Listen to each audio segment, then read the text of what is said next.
Hey, this is Ilan with Best of 5. We're a weekly FGC talk show, so if we keep popping up on your recommended feed and you want to stay connected to the FGC, click the subscribe button and stick with us while we bring you more FGC news.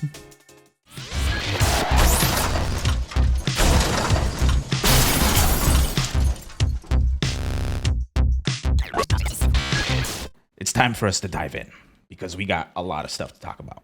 First, Rumbleverse Season 2 is, as of Tuesday, now out. We got the developer walkthrough on Monday. They moved it up, and on Tuesday, we got the game. And there have been a lot of crazy additions, a lot of amazing new things that we can do. But I think instead of me trying to describe everything, why don't we just look at the trailer?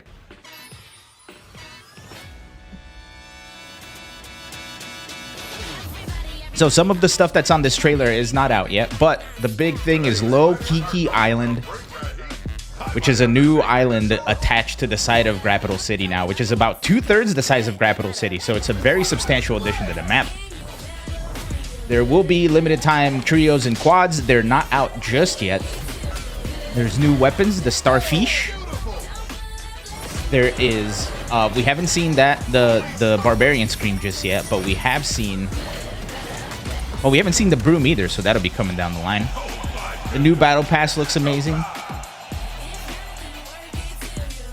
There's going to be lots of cool new emotes. There's the new move.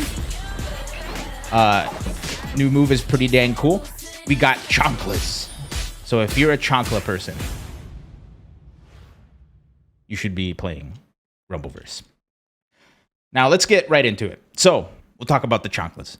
Because they're an amazing addition, and we'll get to why. So, Low Kiki Beach, which is a brand new island that is attached to the side of Grappital City now. It's about, I think it's 2/3 the size of Grappital City.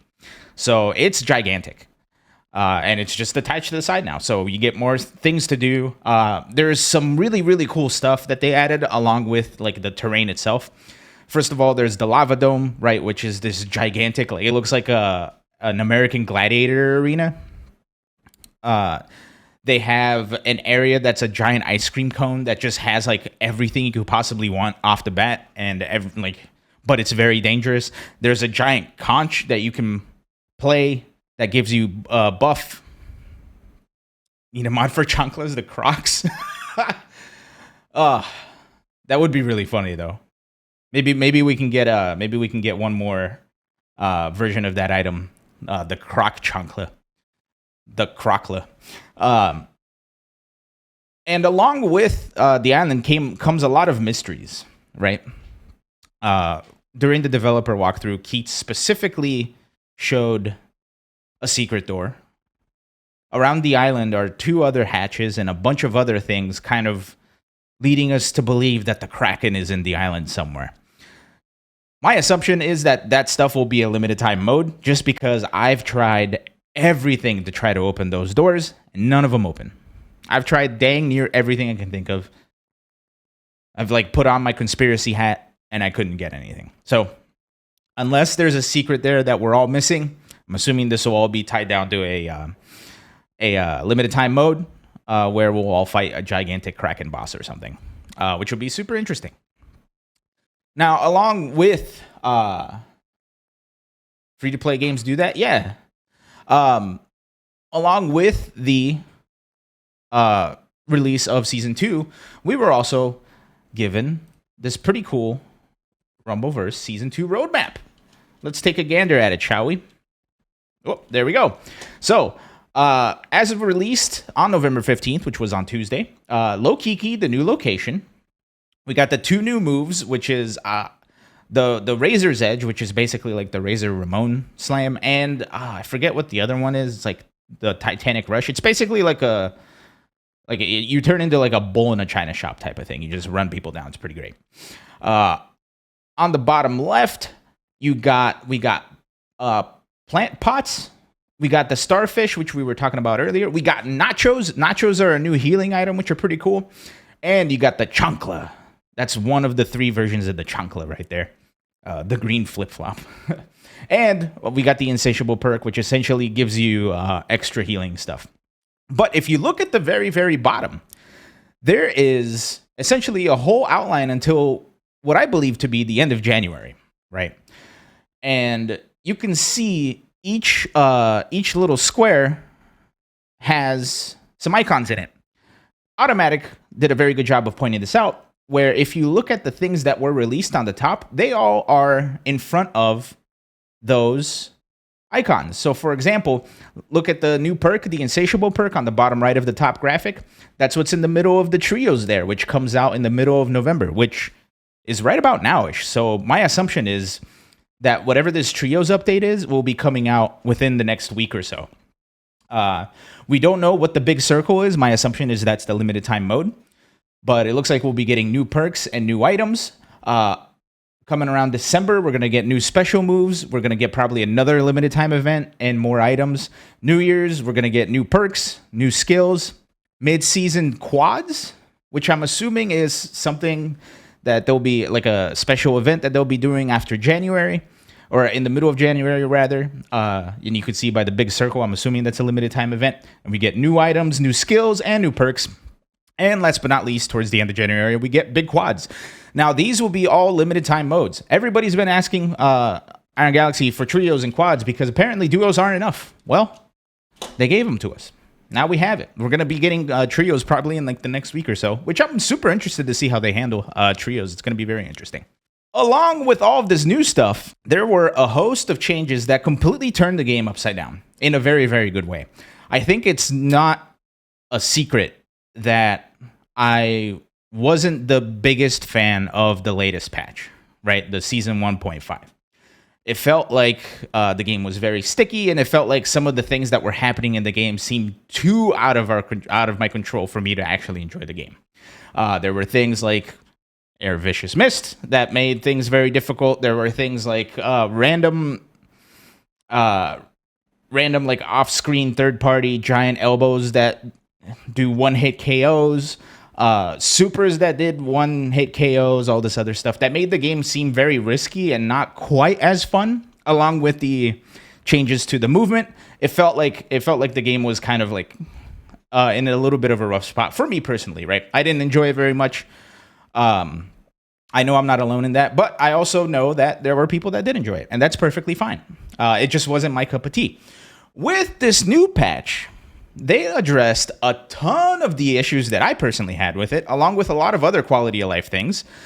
So I have a list of them here. Let's get down to it. First, one of the big issues with Rumbleverse in Season 1.5 is people would not engage, right? During the last few circles, everybody would just go hide, and they would either meditate, which is a perk that lets you heal just by standing still, or they would just hide and wait until there's one person left and then try their chances on a 1v1.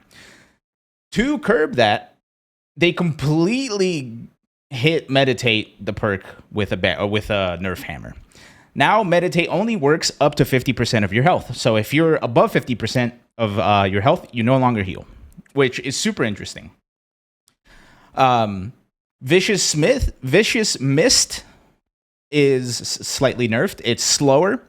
However, it's still annoyingly difficult to deal with, but a lot better. Plank-style weapons, which were another big issue, because if you had a plank-style weapon and you hit somebody with a vicious attack, you essentially got to do whatever you want. You could do a charge jab, which would give you a full combo and would open up giant combo routes that would essentially get you to die in one hit. Plank-style weapons now no longer do that. They only combo into the jabs themselves, so what you do now is you hit a vicious hit with a plank, and then you can choose one of the 3 jab strings in order to get damage off of your opponent. If you're closer to a wall, then you can do wall splat combos. I think it's super interesting that it makes the bigger combos a lot more situational than before. I think that's very interesting. Something else that they did is they flipped stamina costs for skill rarities. So like the higher quality skills used to cost less energy to execute. And the lower quality skills used to cost more energy. They flipped that. So now the lower quality skills cost less energy than the higher quality skills.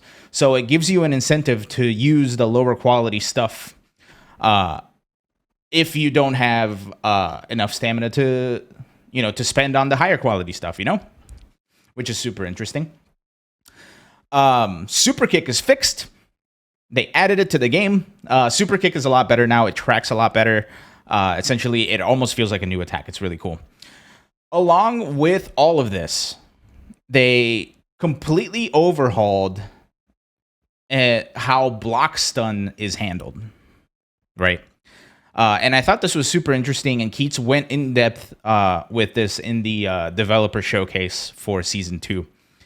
Essentially, the way they were handling block stun, or the way they were handling like hit registration, was causing a lot of inconsistencies. So they fixed that. So now all moves that are supposed to be safe are safe. All moves that are supposed to be punishable are punishable. Things feel a lot more consistent, which is super duper interesting, and I'm a super big fan.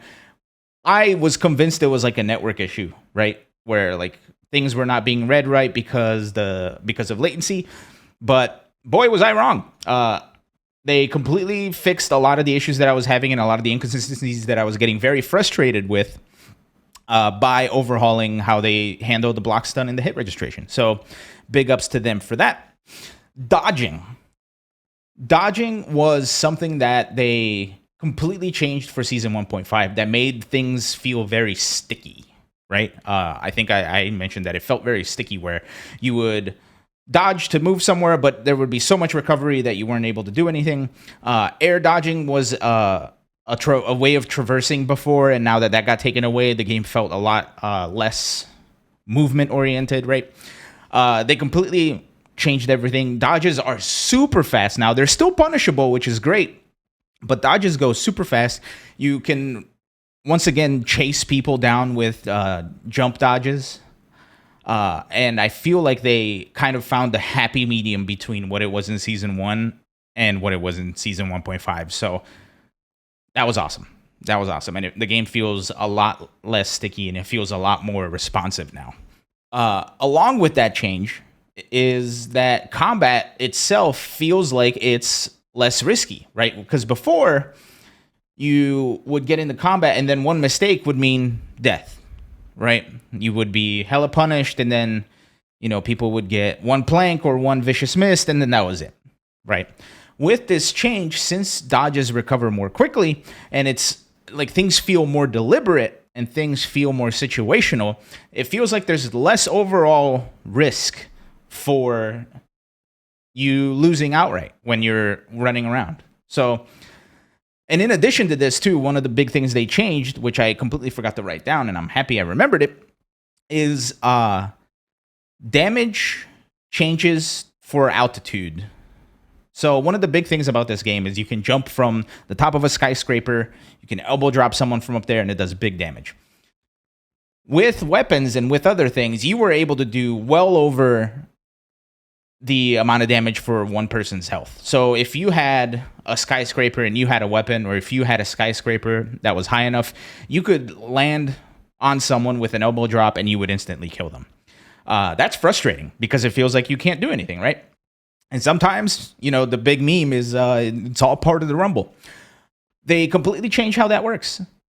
It's no longer a multiplier. I think there is like a flat damage buff depending on the altitude. It's no longer like a huge multiplier.